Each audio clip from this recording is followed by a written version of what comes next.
5:15 is your time on this wonderful Wednesday morning. And as we take a look outside, this is just off of Walnut Avenue, North Georgia. Not a lot going on in Dalton, but that's not the case for everyone this morning. We've had some showers here in North Chattanooga, seeing quite a bit of activity now north of the Tennessee state line. So as we zoom into a few areas, again, Georgia, you're not completely left out. The northern part of Dade, Walker, and now Catoosa counties from Rossville, Ringgold over to Trenton, seeing just a little bit of rain. But notice some of those lighter showers moving into Chattanooga. Also a heavy downpour about to slide into Red Bank, maybe even impacting us here in North Chattanooga. Some light showers into southern Sequatchie County, but a lot of the heavier stuff's up towards Dayton, Decatur, back into Athens. Bakewell getting a really heavy downpour just off to the east of Graysville. So we have some heavy downpours out there.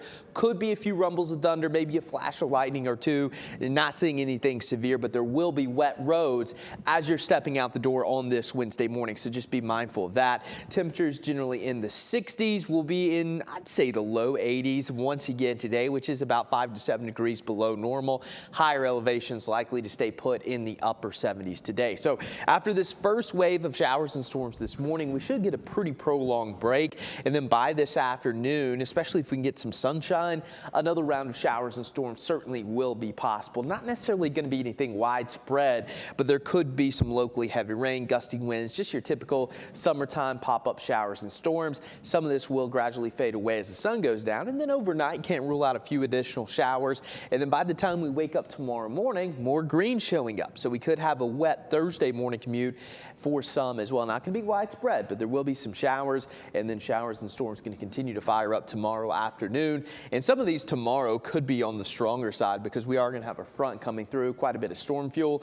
So we're going to watch this pretty quickly. But over the next, I would say, 48 hours or so, some areas could pick up as much as an inch of rain. And I think everyone will see at least a little bit of rain either today or tomorrow.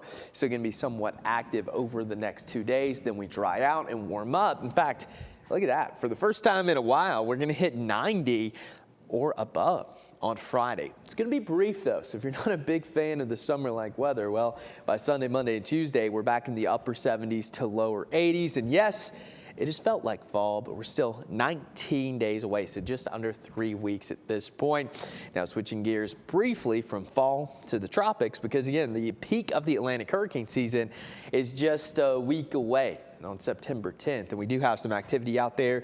70% chance of development moving into the Caribbean over the next 7 days. Now, this is far away from any landmass, especially here in the U.S., but it is something worth monitoring. And the next named storm would be Gabrielle. So far we've had, that's 6.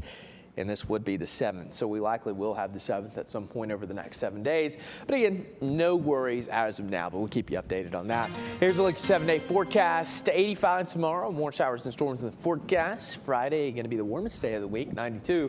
But back to somewhat cooler weather by the end of the weekend into next week. And Michelle, I heard last night that it was 25-cent hot dog night at Lookout Stadium. And through the grapevine, I've heard someone on our morning team had 10+ dogs. Not going to say who. You heard that? I heard that. Well, I know Hannah went. It was not Hannah. I was about to say I don't. It was someone on our morning crew. But hey, shout out. Paul, really? Not Paul. Well, it wasn't me. Was it you? It wasn't me. Logan? Production. Oh, in production. Okay. Trent. 10 hot dogs, Trent? I think he said 11, actually. So, hey. And he came to work today. Respect. Respect. Yeah. I wonder if there's anyone else out there that had more than that. Yeah, I want to know who had the most. I mean, because back, what is it, 4th of July, Joey Chestnut ate over 60. I don't think anyone got close to that, but still. Anything over 5 is pretty impressive. Yeah, I agree. All right. Thank you so much, Clay.